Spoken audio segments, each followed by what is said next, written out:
Hello everyone, I'm Paramjit Kaur and I'm a regulated Canadian immigration consultant.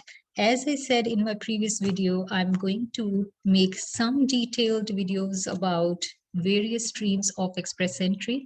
The various streams of express entry include the Federal Skilled Worker class, also called FSW.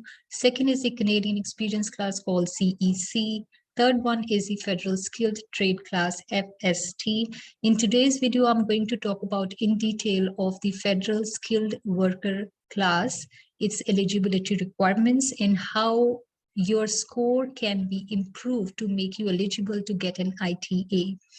In addition to these three streams, if your profile is there in the express entry pool, you may also become eligible for various express entry aligned PNP streams, depending upon their requirements. So that we will consider in some other video. Now, let us talk about the Federal Skilled Worker class in detail. So first of all, here I'm going to talk about the difference between selection factors and CRS. In general, we get confused between these two. We need to understand selection factor is the requirement to be eligible to be considered for FSW. CRS will be calculated only once we are eligible and we have our profile there in the express entry pool. So first of all, you have to meet this requirement to be able to be considered for FSW. So the selection factors will be including your age, your education, your work experience, whether you have a valid job offer in Canada. When I say a valid job offer, that means a skilled job offer, which has been offered along with a positive LMIA. In addition to that, you should have English and or French skills, and you should have the adaptability factors as well. So what are all these things and how they can make you eligible to get at least 67 points, so that we're going to see in the coming pages. The very first factor is the language score. That's the most important one. So to be eligible for Federal Skilled Worker class, you have to have a minimum of CLB 7. But when I say a minimum CLB 7, CLB is the Canadian language benchmark. CLB 7 means you should have, in IELTS, if I'm talking about, in IELTS, you should have 6,666. That's the eligibility requirement. I'm again saying that. That's not for the CRS score calculation. A minimum is that. Above that, anything you can get, you can have CLB 8, you can have CLB 9, you can have CLB 10. So these things are going to give you scores. Here, you are going to get scores individually for your assessment in reading, writing, listening, speaking. The maximum score here you can get is 28 out of 100, out of the 100 score of the selection factors. Okay, the second factor which is there, that is the education. Here for the maximum score that you can get, that is 25.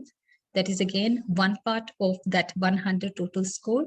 And here you can get 25 score for having a PhD level. Now here again, I want to talk a bit about how do you know whether you have a PhD, you have a master's, or you have any other out of these. That will be decided only after you have got your ECA. ECA is the Education Credential Assessment that will be done by various designated agencies. Most commonly, it is WES. In addition to that, there are a few more eligible agencies from which you can get your Education Credential Assessment. Indian master's degree of 2 years along with three years of bachelor's may not give you a master's equivalency according to WES, but it may give you eligibility as 2 or more post-secondary degrees, where at least one of them is 3 or more. So you need to be careful about this.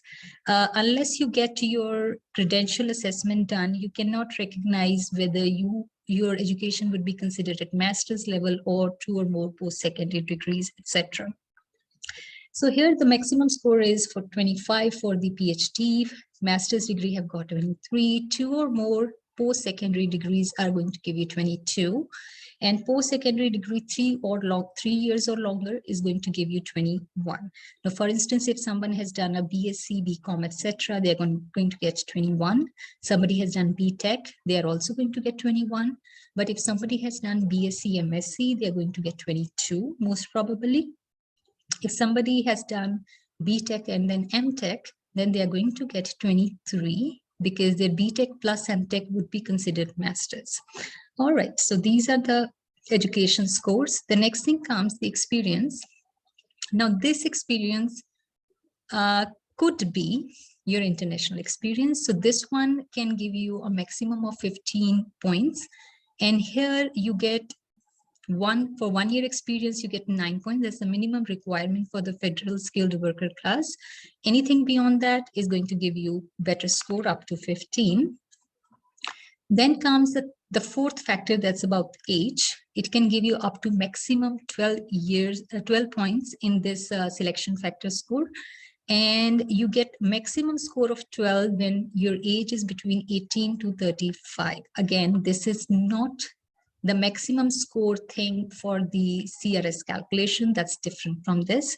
This is for the selection factors so that you can have a minimum 67 score to be eligible to be in the competition of the federal skilled worker class draws. All right.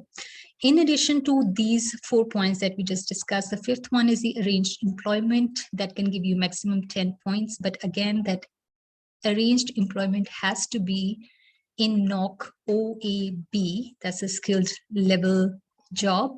Along with it should be an LMIA approved job offer. It should be, it should not just be, a job offer that has been offered to you without the LMIA.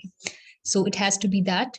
And in addition to that, the 6th point is the adaptability. Maximum can be 10 points, depending upon in case if you're married, your spouse's language skills, they are going to give you up to 5 points. If you have any relative which is in Canada who is a permanent resident or a citizen who is 18 years or above, is your parent, grandparent, child, grandchild, your spouse, sibling, or your sibling. So all those things can give you another 5 points. So including all these factors, you have to have at least 67 points in the selection factors to be able to have your profile in the federal skilled worker pool. So this is what is the thing. All right, about the CRS score calculation and how you can improve those, how each factor is going to affect your score. Those we are going to talk about in the coming video. Thank you very much.